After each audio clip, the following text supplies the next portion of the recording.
Hi అండి, చూడండి ఈరోజు ఇది చేప డబ్బాలండి. ఇది యాక్చువల్గా అయితే బాక్స్ లాగా దొరుకుతాయి చేప డబ్బాలు. దీన్ని నా స్టైల్లో నేనైతే చేస్తున్నానో మీకు నేను చూపెడతానండి. చూడండి, ఫస్ట్ పెనం పెట్టుకున్నాను. పెనం పెట్టుకున్నాను, కొంచెం ఆయిల్ వేసినాను.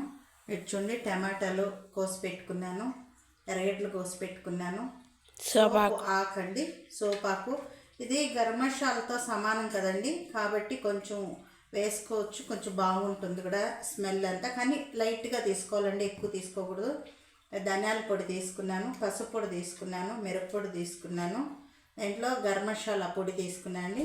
అల్లం పేస్ట్ అండి. ఇది నేను ఎప్పుడు అల్లము తెల్లగడ్డలు పేస్ట్ కొట్టి పెట్టుకుంటానండి, ఇంట్లో ప్రిపేర్ చేసి ఫ్రిడ్జ్లో పెట్టుకుంటాను. నాకు కావాల్సినప్పుడల్లా నేను వాడుకుంటూ ఉంటానండి. ఇది చూడండి, ఆవాలు వేసేసినాను, ఎర్రగడ్డ వేసేస్తున్నాను,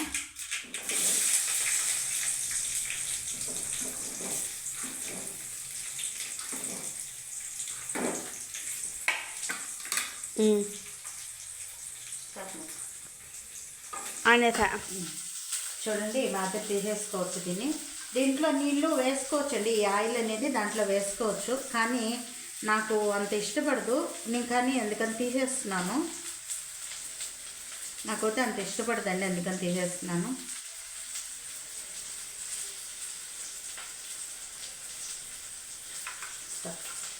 చూడండి, తెల్లగడ్డ పేస్ట్ వేస్తున్నాను.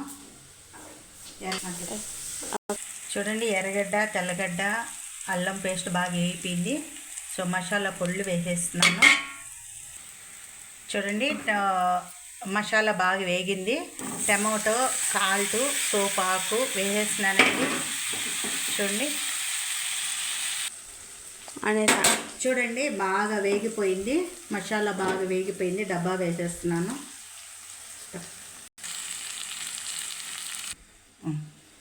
చూడండి, మన చేపల్లో డబ్బా ఫ్రై అయిపోయింది, సూపర్గా వచ్చేసింది. నీళ్ళు ఏం చేర్చకూడదండి. ఓకే, స్మెల్ చూస్తా అంటే ఇప్పుడే తినేద్దామన్నంత స్మెల్ వచ్చేస్తుంది. ఓకే అండి, ఈ రెసిపీ ఎట్టుండదో చేసి చూసి తినేసి నాకు కామెంట్ రూపంలో చెప్పండి. Okay, bye.